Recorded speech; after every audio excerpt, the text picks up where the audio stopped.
First of all, to the Center for the Study of Society and Secularism for so kindly inviting me to participate in this wonderful event. I'm very sorry I can't be there in person. I feel I am missing out, but it is a pleasure nevertheless to be able to share my research with all of you today.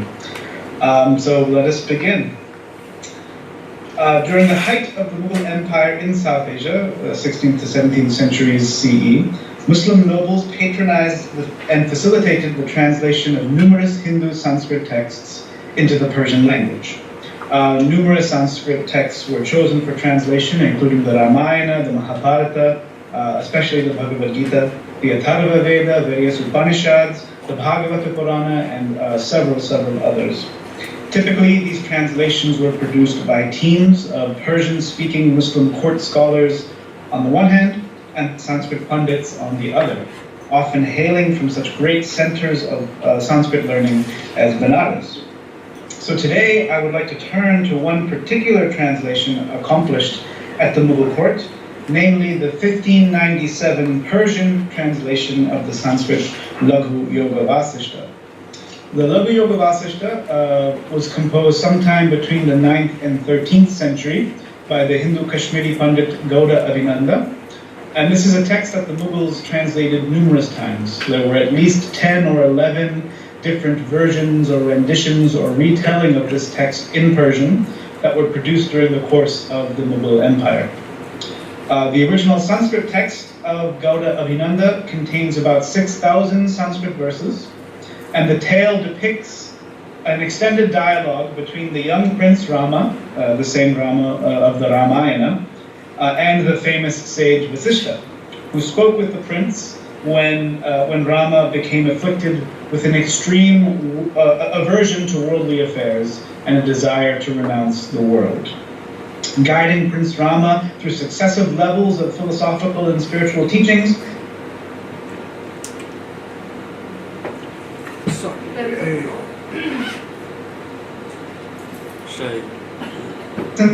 his worldly duties as a prince and a king. Fast forward to this century, and the Mughal Prince Salim, who was soon to be Emperor Jahangir, declared that this Sanskrit text, quote, contains Sufism, tasawwuf, and provides commentary on realities, diverse morals, and remarkable advice.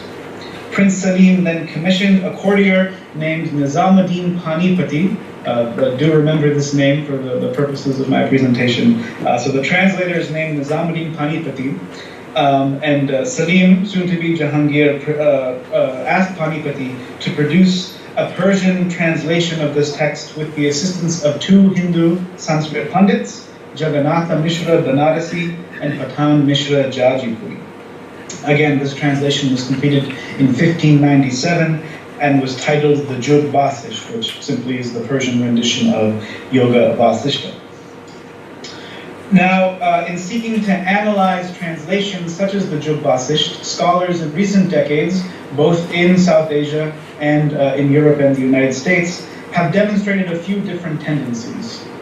On the one hand, we see a somewhat problematic tendency among some modern scholars to place all of Mughal history within a single grand narrative that prefigures the 1947 partition of India and Pakistan.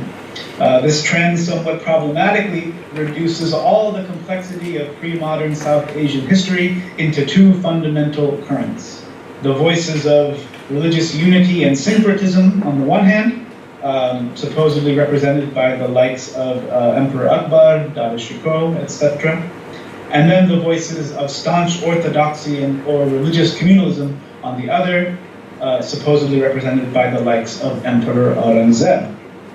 According to this analysis, a text like the Jug Vasisht would represent, of course, the first tendency, and such would represent an effort to promote social harmony between Hindus and Muslims. In response to this rather oversimplifying trend, however, other modern scholars have cautioned against the simplistic projection of our distinctively modern categories back into the pre-modern past. These scholars suggest, in other words, that our tendency to view South Asia's past in such dichotomous terms really says more about us and our own preoccupation with the trauma of partition than it does about the actual events of South Asian history. And so rather than viewing translations like the Jug Vasisht as some noble-minded effort to promote social harmony and cultural utopia, these scholars instead tend to interpret the Mughal translation movement in terms of hard and practical political realities. The South Asian historian John Richards, for instance, has suggested that the Mughal interest in Sanskrit is best understood as the Mughal Empire's attempt to establish local Indian credentials and legitimacy for the dynasty. Richards thus asserts that the main reason the Mughals sought to translate local indigenous Sanskrit texts, to include these Sanskrit texts in the sphere of Mughal interest, as it were, was really just a way of legitimizing themselves to their Indian subjects. The historian Muzaffar Alam similarly suggests that the Mughals were likely interested in translating Sanskrit texts in the effort to develop new models of practical governance that could draw on the local indigenous tradition of Sanskrit theories of rulership, thus to most effectively govern this incredibly diverse Indian population. The Laghu Yoga Vasishta, after all, depicts a young Prince Rama who is struggling to come to terms with his spiritual ideals on the one hand and his hereditary duty to be a king on the other. Surely numerous of the Mughal nobles in the court must have been interested in this kind of advice. So though both of these perspectives are useful and offer their own insights, I'd like to suggest today that a closer look at the content of these translations, the actual texts and terms of the translations, might reveal additional voices or additional perspectives that we can add to the mix.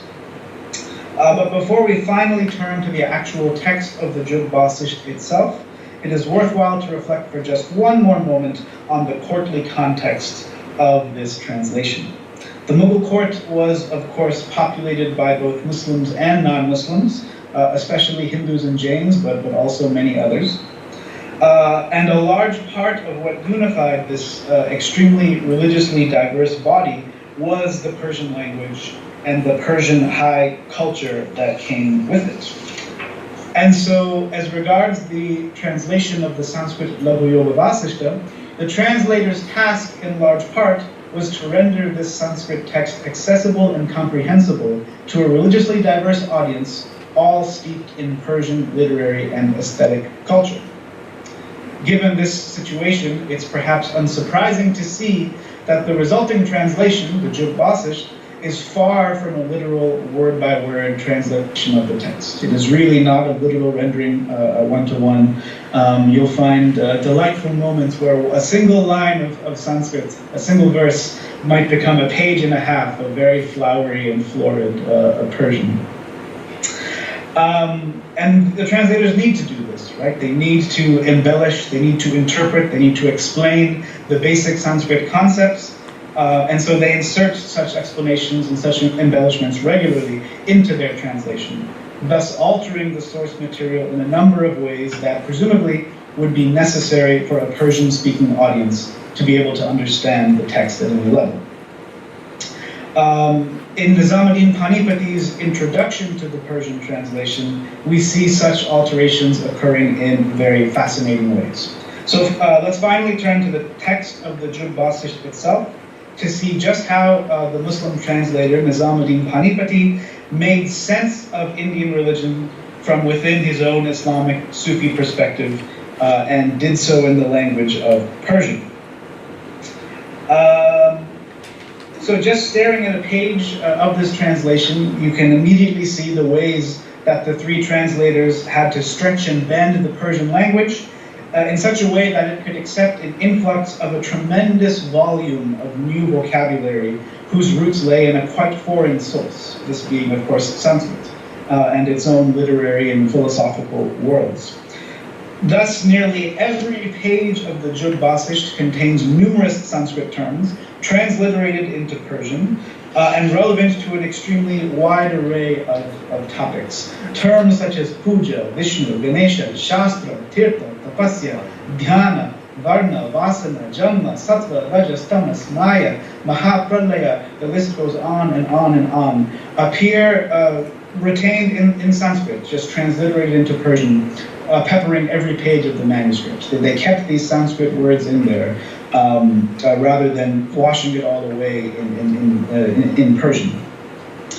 In order to make these strange and foreign words comprehensible to a Persian reader, the translators would insert single word definitions or multiple word definitions, illustrating analogies, metaphors, and much of it explicitly borrowed from the Quran or from the wider tradition of Persian Sufi poetry, in order to make these terms and concepts comprehensible.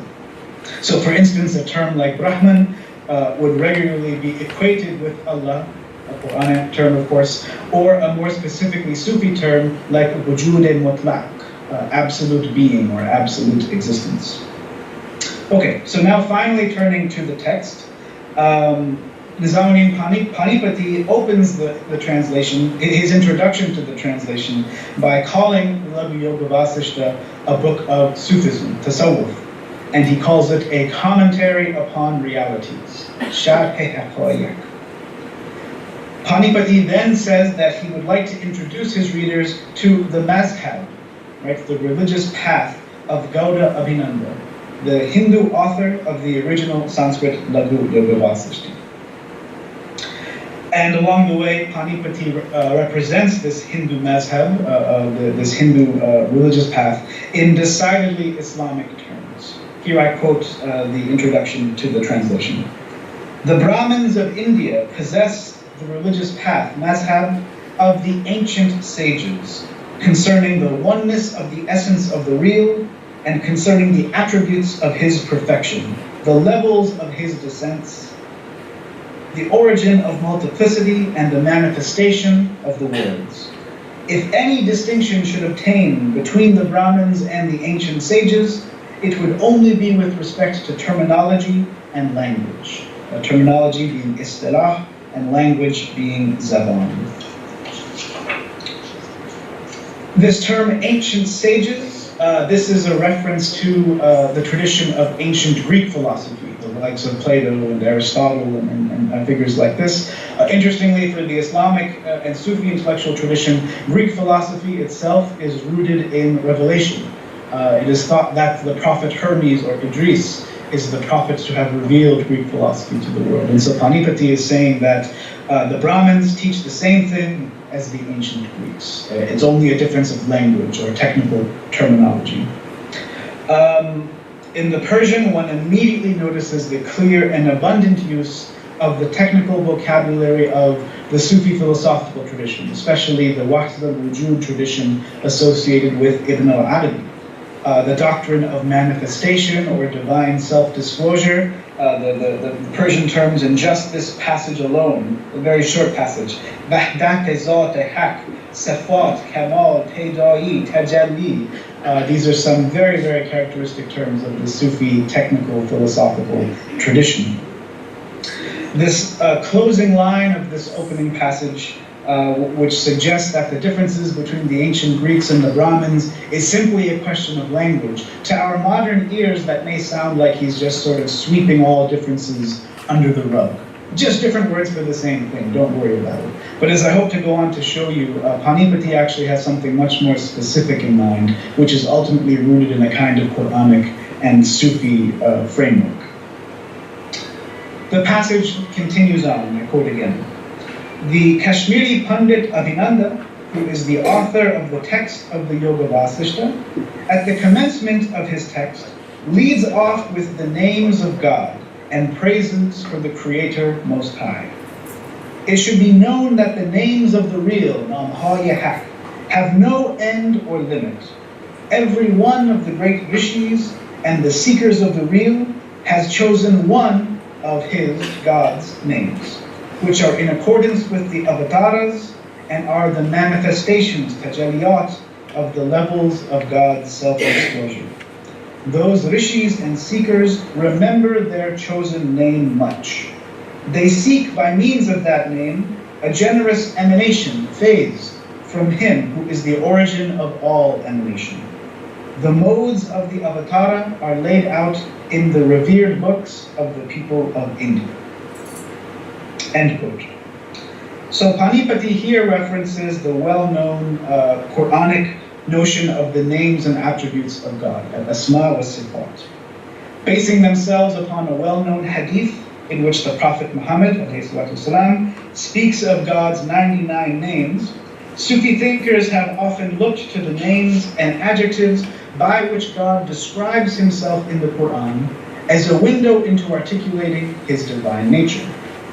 While some exegetes have strived to restrict any valid description of God to the specific names and attributes by which he is described in the Quran, other interpreters of the Quran, such as Ibn al-Arabi, have insisted that the number of the divine names could actually be infinite. This latter interpretation, which Panipati clearly favors, he says that the names are, quote, without end or limit, this idea creates space for other valid ways of characterizing God in other scriptures and in other languages. In this case, Panipati is suggesting that the Hindu deities and avatars, he would go on to list Ganesha, Saraswati, Rama, Hanuman, and many others, these are also names of God. Islamic thinkers in the Waqt al-Wujud tradition have tended to view the divine names as articulating the grand modes through which the human individual might relate to God. God himself in his essence, that or zat, is utterly transcendent and unknowable. However, God chooses to manifest or disclose himself, the key word is again tajalli, discloses himself to creation. God thus voluntarily assumes these various names and attributes as his grand modes of relating to human beings and to the world. Accordingly, God is the Quranic name the Merciful, Ar-Rahman, insofar as he turns a merciful face towards the world. He is the name the Just, Al-Adl, insofar as he discloses his justice to the world. He is the name the Lord, Ar-Rab, insofar as he manifests lordship over the world, and so forth and so on. At any given moment, accordingly, a human individual, whether consciously or not, will always experience a relationship with God through some combination of the divine names. In his introductory comments here, Panipati is including the Hindu deities and avatars under this Quranic framework. A devotee who approaches Vishnu, accordingly, is simply relating to that particular Sanskritic divine name, which is merely one aspect, dimension, or face of the absolute transcendent real. A devotee of a particular deity, however, experiences a unique attraction or special affinity for that particular face of the divine, which Panipati translates into the Quranic terminology of, quote, choosing one of his names and remembering that name much, end quote. Here, Panipati is clearly echoing the dozens and dozens of Quranic exhortations to, quote, remember God often, or to, quote, mention the name of one's Lord. This is chapter 26, verse 227, and chapter 87, verse 15, though one could go on to cite dozens of others. The operative word here is, of course, dhikr, or the Persian term is zikr, yad, to remember or mention God's names, of course, the most characteristic of Sufi practices. Hence, despite the countless formal differences that exist between the varieties of Islamic remembrance and piety versus the varieties of Hindu worship and contemplation, Panipati is nevertheless willing to assert that these both fall under the general Quranic concept of mentioning or invoking God's names, a notion that the translators will later on correlate with the Hindu practice of japa, again, repeating God's names or repeating mantras. Exactly how a rishi accomplishes this remembrance is, according to Panipati, laid out in the, quote, revered books of the Indians, a term that again has a strong Quranic resonance in the sense of a revelation or a revered text sent down by God. In fact, just a few paragraphs later, Panipati will again enumerate the Hindu deities, the devas, and the avatars, call them once again names or specifications of the real, and he says that these names are included in the book, the Veda, which is God's speech from his own mouth, and which manifests a total and perfect manifestation. These Vedas are, quote, books of Sharia, he says. So the Veda itself, according to Panipati, is God's direct speech, a total and perfect book, and a Sharia. It brings a law, it brings a path. The Quran itself, of course, and a great many Sufis over the ages have explained this further, make much of the Quranic insistence upon the multiplicity of revelations sent to multiple prophets in different languages. These revelations, nevertheless, teach the same message and, quote, confirm one another. Chapter 35, verse 31 of the Quran. So the Quran thus itself suggests that any given instance of revelation is tailored to the unique needs and the unique language of each community, of each ummah. Panipati echoes these sentiments, thus suggesting that Sanskrit is tailored to the Brahmins. Sanskritic law, Vedic law, is tailored to Indians. Similarly, for Muslims, they have their own language and they have their own Sharia. So, to sum up then, Panipati is subsuming Hinduism, so to speak, under a Quranic, an Islamic, a Sufi model of revelation and of languages and of dhikr, a kind of religious practice that under different terms, under different names, is shared by the two communities. To bring this whole analysis back then to the theme of this conference, we may indeed read the translators of the Jug Vasisht as having in mind some kind of aspiration toward a sort of social harmony between Muslims and Hindus. However, I would want to caution us that this pre-modern vision of social harmony is one that does not necessarily line up with the ways in which we tend to discuss this term today. Though Nizamuddin Panipati does point to an ultimate transcendent truth that is shared between Muslims and Hindus, he also takes pains to emphasize that these two paths are indeed different and not necessarily to be mixed in some sort of syncretism. Muslim Sufis and seekers of the truth have their own divine names to dedicate themselves to, brought down in Arabic in the form of their own revealed book, the Quran, which brings its own unique Sharia or set of divine laws. The Hindu rishis similarly have their own divine names, the Devas and Avataras, their own language, their own revealed book, and their own Sharia. So a unity or harmony of religions, thus, isn't something that, at least immediately, is to be found in the sphere of the social. The unity that Panipati has in mind is, so to speak, at the top of the mountain. When you're on the path, it's not easy to mix the paths. If you're on this side of the mountain versus this side of the mountain, right? It's only at the top that you'll be able to see the unity. And so the implications of this transcendent unity for the world down here, the world of the social, is ambiguous. It's not really clear what Panipati would have to say.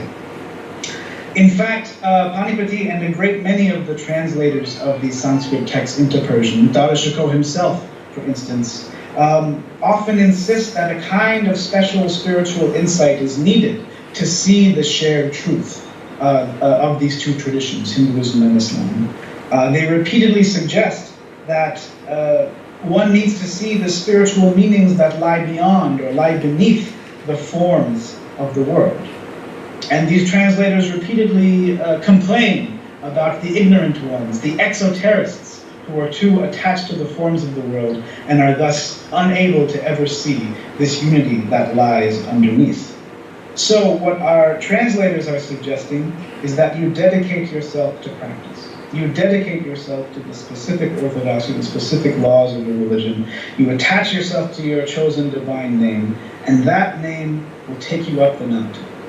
It will take you to transcendence. From that place, you'll be able to see unity. And maybe that will have as an after effect social harmony. Inshallah, Bhagavan Chahe. Thank you.